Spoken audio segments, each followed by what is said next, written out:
I got so much motherfucking design on right now.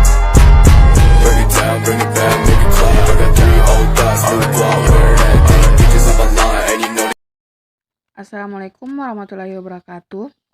Kami dari kelompok 4 ingin mempresentasikan materi kami yang berjudul obligasi. Baik, untuk pembahasan pertama yaitu pengertian obligasi. Apa sih pengertian obligasi itu? Menurut istilah dalam pasar modal, obligasi adalah suatu pernyataan penerbit utang obligasi terhadap pemegang obligasi. Dalam surat tersebut juga disertai perjanjian untuk membayar kembali pokok utang beserta kupon bunga pada waktu yang telah ditentukan. Jangka waktu obligasi di Indonesia biasanya 1-10 tahun. Investasi obligasi adalah jenis instrumen yang laris diburu investor. Bila ditinjau dari segi pebisnis, obligasi adalah instrumen yang bisa dimanfaatkan untuk mendapatkan dana demi berjalannya usaha. Sementara dari segi negara, obligasi merupakan sumber pendanaan untuk pembiayaan dari defisit anggaran belanja dalam APBN. Sama seperti instrumen investasi lain, obligasi juga bisa diperjualbelikan. Selanjutnya, jenis-jenis obligasi. Jenis obligasi berdasarkan sisi penerbit. Yang pertama, obligasi pemerintah. Obligasi pemerintah adalah surat utang yang diterbitkan negara. Surat utang ini sah secara hukum dan dilindungi berbagai peraturan, termasuk undang-undang, peraturan pemerintah, peraturan Menteri Keuangan atau PMK, dan lainnya. Yang kedua, obligasi korporasi. Obligasi korporasi adalah surat utang yang diterbitkan oleh BUMN atau perusahaan swasta. Biasanya, obligasi korporasi ini jatuh tempo dalam waktu yang cenderung pendek, minimal 1 tahun. Yang ketiga, obligasi pemerintah daerah. Selanjutnya, ada obligasi pemerintah daerah. Sesuai namanya, obligasi jenis ini diterbitkan oleh pemerintah daerah. Tujuannya adalah membantu pemerintah daerah dalam melakukan pembangunan. Jenis obligasi berdasarkan nominal. Yang pertama, obligasi konvensional. Obligasi konvensional adalah surat utang yang mempunyai satuan nominal yang besar, kurang lebih 1 miliar rupiah per lot. Yang kedua, obligasi retail. Sebaliknya, obligasi retail adalah surat utang yang mempunyai nilai nominal kecil, misalnya 1 juta rupiah. Obligasi ini biasanya diterbitkan pemerintah, tapi korporasi juga menerbitkannya. Jenis obligasi berdasarkan imbal hasil. Yang pertama, obligasi konvensional. Obligasi konvensional dalam jenis obligasi berdasarkan imbal hasil diartikan sebagai surat utang yang diterbitkan pihak tertentu untuk mendapat pinjaman. Nantinya, pinjaman yang akan digunakan sebagai tambahan modal dengan perjanjian memberikan imbal hasil atau bunga kepada investor dalam jangka waktu tertentu. Yang kedua, obligasi syariah. Obligasi syariah atau dikenal dengan nama sukuk adalah surat utang yang memberikan imbal hasil berupa uang sewa. Perhitungannya dilakukan berdasarkan prinsip syariah Islam, tanpa mengandung unsur riba. Kemudian, jenis obligasi berdasarkan jaminan. Yang pertama, secured bonds. Secured bonds adalah obligasi yang dijaminkan dengan kekayaan milik penerbit atau bisa juga dijaminkan pihak ketiga. Nantinya, dana penjualan obligasi akan digunakan untuk membeli aset tertentu, lalu aset dipinjamkan untuk perusahaan. Jenis obligasi ini dibagi menjadi 3. Yang pertama, mortgage bond, collateral trust bond, dan equipment trust certificate. Yang kedua, unsecured bonds. Sementara unsecured bonds adalah jenis obligasi yang tidak dijaminkan menggunakan kekuasaan milik penerbit. Obligasi jenis ini dibagi menjadi 3, yaitu debentures, subordinated debentures, dan income bonds. Jenis obligasi berdasarkan hak penukaran. Yang pertama, obligasi konversi. Obligasi konversi adalah surat utang yang memungkinkan pemegang surat utang untuk mengkonversinya menjadi saham perusahaan penerbit obligasi dengan rasio penukaran yang sudah disepakati sebelumnya.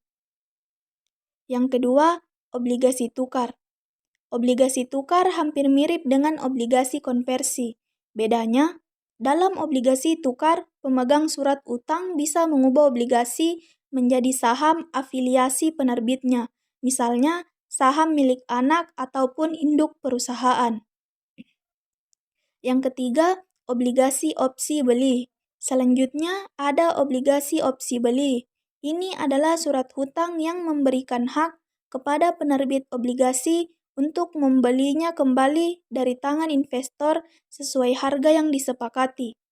Artinya, investor bisa menawarkan harga lebih tinggi dari kupon yang dijanjikan pada saat pembelian obligasi tertentu. Yang keempat, putable bonds obligasi. Obligasi ini lebih tegas dalam kewajiban membeli kembali obligasi dari tangan investor. Pada putable bonds, investor punya hak untuk mengharuskan penerbit obligasi untuk membeli kembali surat utangnya. Jenis obligasi berdasarkan pembayaran bunga. Obligasi kupon. Obligasi kupon adalah surat hutang yang secara berkala memberikan bunga kepada pihak investornya. Kupon ini berisikan nominal tertentu sesuai dengan kesepakatan kedua belah pihak sebelumnya. Yang kedua, obligasi tanpa bunga. Obligasi tanpa bunga adalah surat hutang yang tidak ada bunga atau tidak memberikan kupon secara berkala.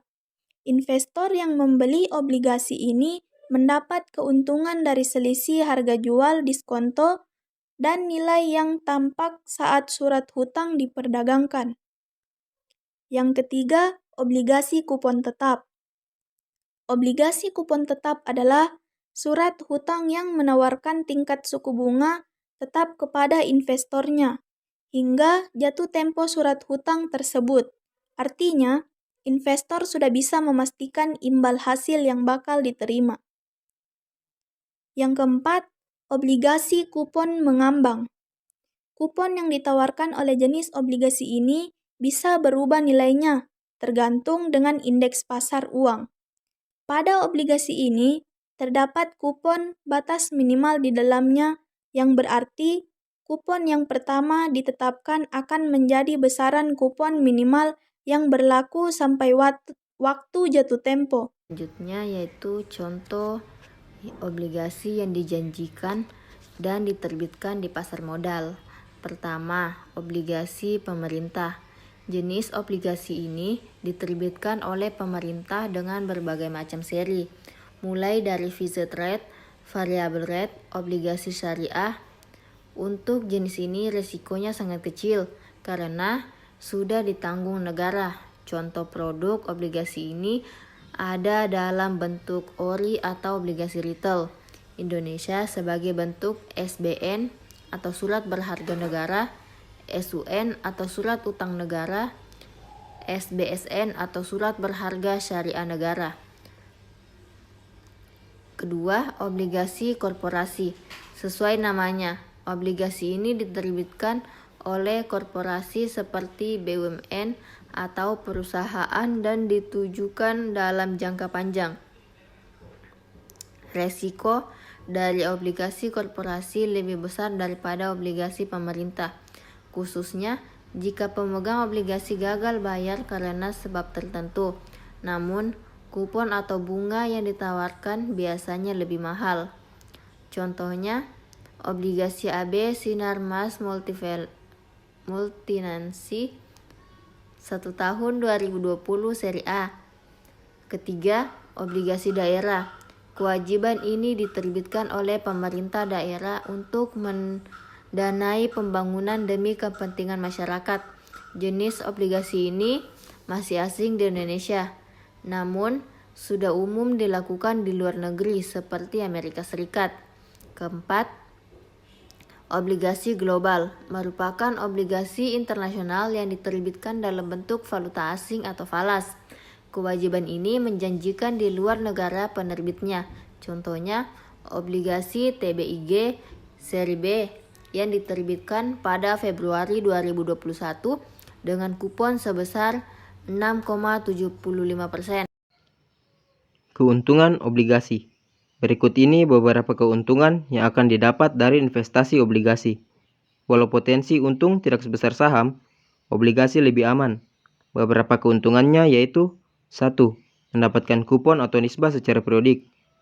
Dari efek bersifat utang yang dibeli. Tingkat kupon atau nisbah lebih tinggi dari bunga Bank Indonesia. Jadi jelas sekali, keuntungan surat utang adalah lebih besar ketimbang deposito. 2. Memperoleh capital gain, yaitu keuntungan dari penjualan aset modal yang harganya lebih tinggi. 3. Tingkat imbal hasil, sudah diperhitungkan pada awal investasi. 4. Banyak pilihan seri efek bersifat utang, yang bisa dipilih investor di pasar sekunder. Efek yang dijual lagi oleh investor di Bursa Efek Indonesia. 5. Jika yang kamu miliki surat utang negara, sudah pasti terjamin, sehingga kamu tidak perlu khawatir soal keamanannya. Semua tercantum di Undang-Undang Nomor 24 Tahun 2002 tentang Surat Utang Negara, atau Undang-Undang Nomor 24 Tahun 2008 tentang Surat Berharga Syariah Negara. Untuk itu, pasti dibayar kembali ditambah dengan return atau kupon. 6. Kupon obligasi memiliki nilai yang lebih tinggi daripada keuntungan bunga deposito. Hal ini bisa bikin kamu memilih berinvestasi lewat surat utang, karena keuntungannya maksimal. Dan yang ketujuh, surat utang bisa kamu jadikan sebagai jaminan dan agunan. Jadi, kamu bisa gunakan untuk mengambil pinjaman ke bank atau beli saham di Bursa Efek. Selanjutnya, bagaimana cara membeli atau memiliki obligasi? Pada dasarnya, pembelian surat utang bisa dilakukan melalui dua cara, yakni melalui pasar perdana atau melalui pasar sekunder. Untuk pasar perdana, pembelian dilakukan secara langsung pada perusahaan sekuritas atau agen yang ditunjuk secara resmi. Namun, pembelian di pasar sekunder dilakukan melalui mekanisme perbankan atau bursa.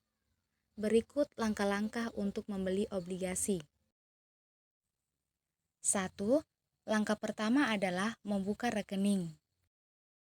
Pilih perusahaan sekuritas yang memiliki divisi pendapatan tetap dalam menangani transaksi. 2. Pahami dan analisis produk obligasi. Ketahui dengan detail produk obligasi serta potensi keuntungan ruginya. Pelajari prospeknya, hasil riset perusahaan sekuritas, dan informasi tambahan lainnya. Sebelum membeli, lakukan analisis lebih mendalam bagaimana stabilitas pendapatan dari obligasi. 3. Lakukan pembelian setelah yakin dengan analisis kamu. Lakukan pembelian kepada broker atau trader obligasi yang sudah kamu pilih. Sederhananya, broker adalah perantara investor dan pedagang obligasi. Broker atau trader ini akan membeli obligasi yang sesuai dengan harga dan jenis yang diinginkan. 4. Melakukan pembayaran. Jangan lupa untuk menyiapkan dana investasi sejumlah obligasi yang akan dibeli. Kemudian, lakukan pembayaran dengan tepat waktu, bisa melalui transfer ke rekening perusahaan sekuritas terkait. Kewajiban yang sudah kamu beli akan tercantum dalam rekening perusahaan sekuritas dan dicatat di KSEI. Baik, itulah hasil presentasi dari kelompok kami. Jika ada salah-salah kata mohon dimaafkan. Wabillahi taufiq wal hidayah. Wassalamualaikum warahmatullahi wabarakatuh.